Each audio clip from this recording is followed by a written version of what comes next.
I first heard about Mike Flanagan back in 2014 when Oculus was released. I didn't know who he was before that, but when I left the theater, I knew I had to keep an eye out for more of his work and began excitedly awaiting anything with his name attached to it. All these years later, my feelings about him haven't changed. Mike Flanagan is still one of my absolute favorite directors working in the horror genre today, and he's not showing any signs of slowing down. In fact, over the past few years, he's been pumping out more quality content than ever. He's shifted his focus to TV, so instead of giving us 90 or 120 minutes of great storytelling at a time, he's now giving us 10 hours at a time. It's pretty remarkable, and because he's made that jump, it's a good time to take a step back and appreciate his filmography as a whole. So let's take a look at all 7 of Mike Flanagan's feature films and see how I rank them from worst, or more accurately, least good, to best. Number 7. Geralds Game. Right off the bat, we're going to start with a controversial pick. A lot of people really like Geralds Game, and I totally get why. It features an excellent lead performance from Carla Gugino. It's filled with tension and suspense, and it manages to successfully adapt a Stephen King novel that many people thought was unfilmable. This movie has a lot going for it, so why is it my least favorite Mike Flanagan film? It's actually quite simple. Gerald's Game is just not my preferred kind of horror. For starters, my tastes tend to lean more towards the supernatural and the fantastical, and this movie is completely naturalistic. Secondly, and more importantly, unlike most horror films, this one isn't really trying to scare us in the traditional sense. Sure, it puts its main character in a terrifying situation that's full of anxiety and despair, but seeing that situation on screen doesn't elicit the same kind of fear as seeing a knife-wielding serial killer or a demon rise from the depths of hell.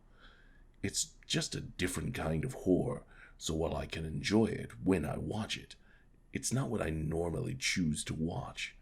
To be fair, if I were trying to do a more objective ranking, I would put this movie higher. It really is a well-made film, but I'm not trying to be objective here. This is just my own personal ranking, and for me, Gerald's Game is the least enjoyable Mike Flanagan movie. Number 6. Hush. Much like Gerald's Game, Hush is another Mike Flanagan movie that most people would rank higher than I do. Once again, I totally understand why.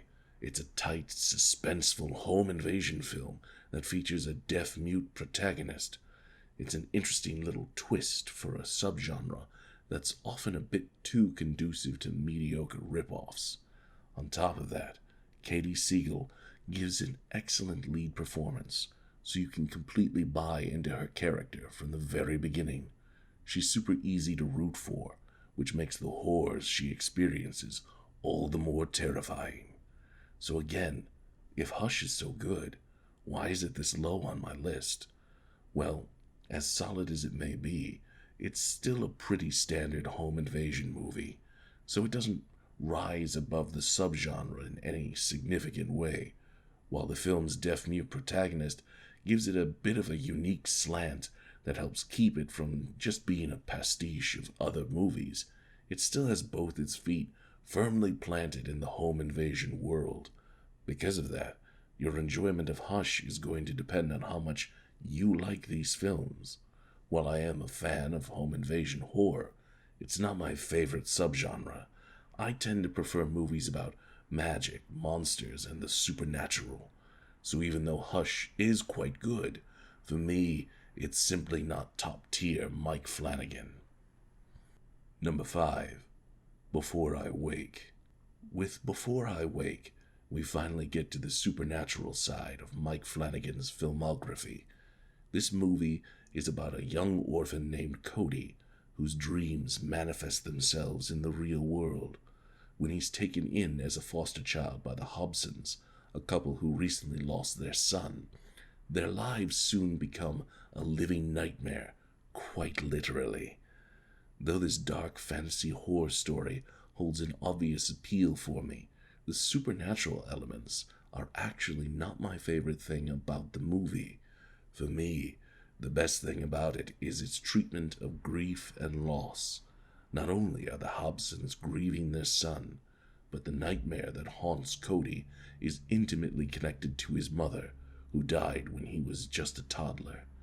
These two experiences of tragic loss are the heart and soul of this film, and that story really resonates with me. I lost my father to cancer back in 2015, so I can identify with these characters in a special way. The horrors they undergo are like a personification of some of the horrors I've gone through, which gives me a deep connection with Before I Wake. Admittedly, that's a very personal reason for liking this movie. Unless you've had similar experiences, you won't feel the same way about it that I do. But for me, that connection makes this a very special story. It's more than enough to elevate the film above the previous two on this list and put it among my top 5 favorite Mike Flanagan movies. Number 4, Ouija, Origin of Evil. When I first heard about Ouija, Origin of Evil, I figured it was going to be terrible. It's a prequel to the 2014 stinker Ouija, and we all know how prequels and sequels to bad movies usually turn out. But then I found out that Mike Flanagan was directing it, and I immediately changed my mind. I had already seen Oculus by then, so I knew that anything this guy did would be great, and when I finally saw the film, I was not disappointed. Ouija Origin of Evil is a fairly standard possession haunted house movie, so the plot doesn't reinvent the subgenre wheel. It's a variation of the same story we've seen countless times before, but don't let that fool you. This is way more than just another throwaway studio horror film. Mike Flanagan imbues it with a whole bunch of effective scares and some really sympathetic main characters, so it's way better than it has any right to be. Most notably, this film features one of the best creepy kid performances I've ever seen. It stars Lulu Wilson as a little girl who becomes possessed by the ghosts that haunt her family's home, and she's incredible. It's almost like she transforms into the incarnation of evil itself. If I didn't know any better, I might have thought she was really possessed. Wilson single-handedly elevates this film to the next level. While the rest of the cast is great too, she hands down the main attraction here. She turns a merely good supernatural horror movie into an excellent one, making Ouija Origin of Evil my 4th favorite Mike Flanagan film. Number 3, Absentia. Absentia was Mike Flanagan's directorial debut, and it's super low budget. It looks like he made the movie with some pocket change and a bunch of friends, and I suspect some people might be turned off by that. However, if you can look past the obvious budgetary limitations, Absentia is actually really impressive. The film is about a woman whose husband went missing 7 years ago. Right when she's ready to have him declared dead in absentia, he shows up again out of the blue. You don't know where he went or how he got back to her, and that sets up an intriguing mystery about a potentially supernatural creature. Most people have probably never seen Absentia, so I won't say any more about the plot, but trust me, it's truly captivating. Mike Flanagan masterfully builds up the characters and the story to make you really care about what you're seeing on the screen. As the mystery unfolds, it reels you in deeper and deeper. It's the kind of movie you just can't turn away from. After a little while, you won't even care about the budgetary restrictions. This makes for one hell of a feature debut, and it shows that Mike Flanagan really understands how to make a good horror movie. He understands that story and characters are the heart and soul of genre storytelling, that they're way more important than money and flashy special effects could ever be. As long as those key elements are strong, a movie is pretty much guaranteed to be a winner, no matter how low budget it may be, and Absentia is a prime example of that. Number 2. Oculus. As I said before, Oculus was my introduction to Mike Flanagan, and what an introduction it was. Like all of his films, this one has strong characters, an intriguing story, and some pretty effective horror. However, I'm not going to dwell on those elements. Instead, I want to focus on what makes this movie unique and why it's so high on my list. Oculus is about a haunted mirror that distorts people's perception of reality. While that may sound a bit lame on paper, it's executed to absolute perfection. In fact, it's so good that it has the same effect on viewers that the mirror has on its victims. For my money, that's the true strength of this film. Sometimes you'll be totally convinced something is real, but then it'll end up being fake. Other times, you'll swear something is fake, but it'll turn out to be real. This kind of bait and switch happens over and over again, so you quickly realize that you simply don't know what's real and what's not. On top of that, this movie also tells two stories simultaneously. It switches back and forth between the present day and the main character's experiences with the mirror in the past. These two stories intertwine so seamlessly that you'll never see the transitions coming. Because of that, not only are you constantly unsure of what is and isn't real, but you're also unsure of what time period you'll be in from one moment to the next. This uncertainty keeps you off balance and intensifies your feelings of disorientation. All of these mind games really mess with your head, drawing you into the story and making you feel like you're right there with the main characters fighting the mirror and trying to stay sane. They make for a cinematic experience unlike anything else I've ever seen. When you combine that with all the other things Oculus gets right, it's more than enough to make this my second favorite Mike Flanagan film. Number 1. Dr. Sleep. Dr. Sleep is more than just my favorite Mike Flanagan film. I also think it's one of the greatest horror sequels ever made. I'd put it up there with Bride of Frankenstein, Aliens, and Evil Dead 2. I don't consider Dawn of the Dead a real sequel. For me, it's the movie that really cements Flanagan as a modern legend. Like Oculus, this film has all the earmarks of Mike Flanagan's work. I'm only going to focus on its most impressive feat, bridging the gap between the literary and cinematic versions of the Shining universe.